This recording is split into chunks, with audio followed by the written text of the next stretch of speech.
नमस्कार दोस्तों, स्वागत है आपका अपने YouTube channel trail blazer the study point में। एक बार फिर से मैं हाजिर हूँ करंट अफेयर्स के कुछ मुद्दों को लेकर के। आज हम लोग कुछ महत्वपूर्ण मुद्दों पर डिस्कस करेंगे, लेकिन उससे पहले आप लोगों से एक विशेष निवेदन है कि आप लोग इस चैनल को ज़्यादा से ज़्यादा लोगों तक शेयर करें। जिन लोगों ने अब तक सब्सक्राइब नहीं किया है वो लोग सब्सक्राइब कर लें और साथ ही बेल आइकन को भी प्रेस कर दें ताकि आपको हर एक वीडियो की इन्फॉर्मेशंस समय पर मिलती रहे। वीडियो अच्छा लगे तो इसे लाइक भी ज़रूर करें। चलिए शुरू करते हैं। पहला डिस्कशन है राष्ट्रीय आपदा प्रबंधन प्राधिकरण के बारे में, यानी NDMA, national disaster management authority. क्या है? तो ये आपदा प्रबंधन के लिए एक शीर्ष प्राधिकरण है, एक शीर्ष अथॉरिटी है। स्थापना हुई थी इसकी 27 सितंबर 2006 को आपदा अधिनियम 2005 के अंतर्गत। ठीक है। NDMA क्या काम करता है? तो नीतियों को लागू करता है आपदा प्रबंधन के लिए। साथ ही राष्ट्रीय आपदा प्राधिकरण जो है भारत में आपदा प्रबंधन की नीतियों को बनाता है, दिशा निर्देशों को जारी करता है और भारत में आपदाओं से निपटने के लिए राज्य आपदा प्रबंधन प्राधिकरण यानी SDMAs, state disaster management authorities के साथ समन्वय का काम करता है। तो कई सारे काम हैं इसके, आगे डिटेल में देख लेंगे कि इसके काम क्या क्या हैं। भारत में आपदाओं के प्रबंधन के लिए राज्य सरकारें जिम्मेदार होती हैं। इंपॉर्टेंट है ये कि कौन सी सरकार जिम्मेदार होती है? राज्य सरकारें जिम्मेदार हैं। भारत सरकार प्रभावित राज्यों को क्या करते हैं? आर्थिक सहायता देता है और साथ ही मानव सहायता, जिसमें खासकर NDRF यानी राष्ट्रीय आपदा प्रतिक्रिया बल, नेशनल डिजास्टर रिस्पांस फोर्स जो है उसको सब प्रमोट करता है मानव सहायता के रूप में। ठीक है। साथ ही सशस्त्र और केंद्रीय अर्धसैनिक बलों की तैनाती इसमें शामिल है। ये सारे काम कौन करता है? Central government. अब देखते हैं इसकी नोडल एजेंसी क्या है। तो नोडल एजेंसी है इसकी गृह मंत्रालय और इसका मुख्यालय कहाँ पे? नई दिल्ली में, जो कि NDMA भवन सफदरजंग एनक्लेव में स्थित है। ठीक है। सदस्य कौन है? तो पदेन अध्यक्ष होता है प्रधानमंत्री इसका, और साथ ही 5 सदस्य हैं इसमें वर्तमान में। श्री कमल किशोर, GVV शर्मा, LG सैयद अत्ता हसनैन जो कि सेवानिवृत्त हो गए हैं, श्री राजेंद्र सिंह और श्री कृष्ण वत्स।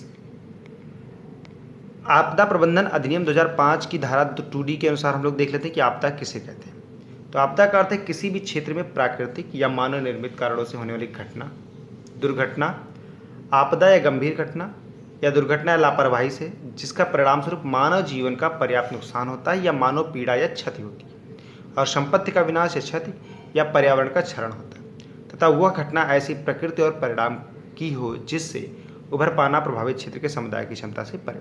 तो मानव निर्मित भी हो सकती है आपदाएं और प्राकृतिक भी हो सकती हैं। जैसे मानव निर्मित के रूप में कई सारी आपदाएं हैं।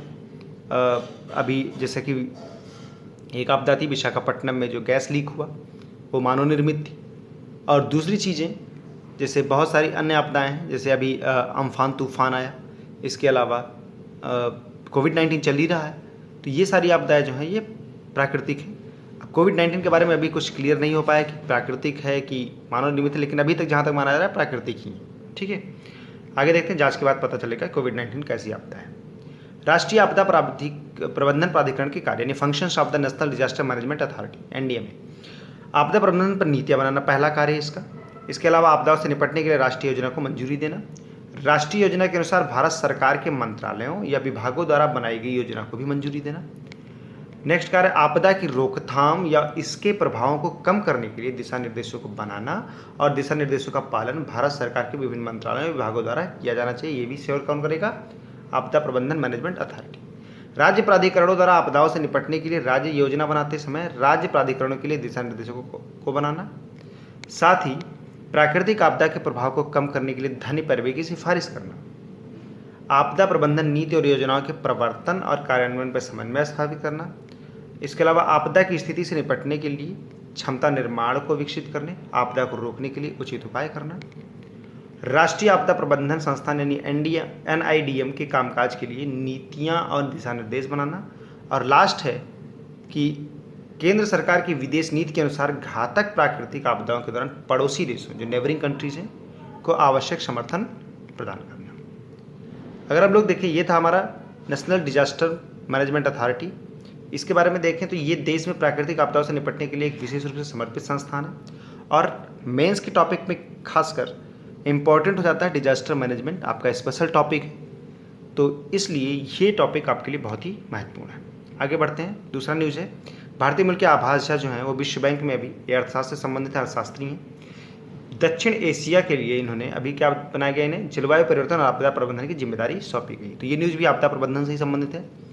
अभी ज़रूरत इंपॉर्टेंट क्यों हो जाता है, क्योंकि अभी अम्फान तूफान आया और भारत बांग्लादेश में ये घटना बड़ी तेज़ी से काफ़ी ज़्यादा नुकसान पहुंचाया। प्रधानमंत्री ने पश्चिम बंगाल का दौरा भी किया इसी दौरान। तो इस समय दक्षिण एशिया के लिए नियुक्त होना बहुत ही इंपॉर्टेंट है इंडिया के लिए और एक अचीवमेंट ही। देखते हैं आगे इनका कार्यकाल कैसा रहता है, इनके बारे में थोड़ा सा और देख लेते हैं। तो दक्षिण एशिया में जलवायु परिवर्तन और आपदा प्रबंधन पर कार्यविधि प्रबंधन के रूप में आभास झा को शीर्ष प्राथमिकता क्या होगी, तो प्राथमिकता इनकी क्या है, दक्षिण एशियाई क्षेत्र की आपदा जोखिम प्रबंधन और जलवायु परिवर्तन टीम को वैश्विक व्यवहार सीमाओं से जोड़ना और उनके साथ तालमेल को प्रोत्साहन देना। ये और क्या करेंगे, अन्य प्रैक्टिस मैनेजरों और ग्लोबल सॉल्यूशन ग्रुप्स के साथ मिलकर काम करेंगे। जैसे अन्य क्षेत्रों के जो प्रैक्टिस मैनेजर हैं ये साउथ एशिया से हैं, तो अन्य क्षेत्रों से भी प्रैक्टिस मैनेजर्स होंगे, ताकि बड़े पैमाने पर न केवल अभिनव और उच्च गुणवत्ता वाले समाधान पेश किया जा सके, बल्कि इन देशों के सहयोग है तो वैश्विक ज्ञान और उसके प्रभाव को बढ़ावा दिया जा सके। थोड़ा सा आभास झा के बारे में देख लेते हैं। तो 2001 में विश्व बैंक ज्वाइन किया था इन्होंने। बांग्लादेश, भूटान, भारत और श्रीलंका के बैंक कार्यालय में कार्यकारी निदेशक रह चुके हैं। आभास झा ने इस दौरान Latin America, Caribbean countries, Europe, मध्य एशिया और पूर्वी एशिया और प्रशांत क्षेत्रों में अपना योगदान दिया है इन्होंने। और इनका संबंध कहाँ से है, तो इनका संबंध है बिहार के पटना से। सेंट जेवियर्स हाई स्कूल से के पूर्व छात्र रह चुके हैं, उन्होंने वहाँ से पढ़ाई की है और विश्व बैंक में महत्वपूर्ण जिम्मेदारी निभाने जा रहे हैं। इससे पहले कुछ समय पहले तक ये पूर्वी एशिया और प्रशांत क्षेत्र में शहरी विकास और आपदा जोखिम प्रबंधन के लिए बतौर प्रैक्टिस मैनेजर काम कर रहे थे। कहाँ पे, तो पूर्वी एशिया और प्रशांत क्षेत्र के लिए। ठीक है, तो ये था आभास झा के बारे में। अभी जो वर्तमान में इनको नियुक्त किया गया दक्षिण एशिया के लिए इनको, तो उस क्षेत्र में कौन कौन से देश शामिल रहेंगे, तो भारत, बांग्लादेश, पाकिस्तान, अफगानिस्तान, श्रीलंका, नेपाल और मालदीव के लिए काम करेंगे। आई होप आप लोगों को इस वीडियो में कुछ सीखने को मिला होगा। इसे अगर आपको अच्छा लगे तो ज़रूर लाइक करें, शेयर करें, ज़्यादा से ज़्यादा लोग तक इस वीडियो को पहुँचाएँ और साथ ही जिन लोगों ने अब तक सब्सक्राइब नहीं किया है वो लोग इस चैनल को सब्सक्राइब भी कर लें। और आप लोगों से विनम्र निवेदन है कि आप लोग ये कमेंट बॉक्स में ज़रूर बताएं कि अभी क्या सुधार की गुंजाइश है और आप लोगों को क्या अपेक्षाएं हैं, ताकि हम उसमें और सुधार कर सकें। और आपकी सलाह कि हमें इंतज़ार रहेगा। Thank you very much.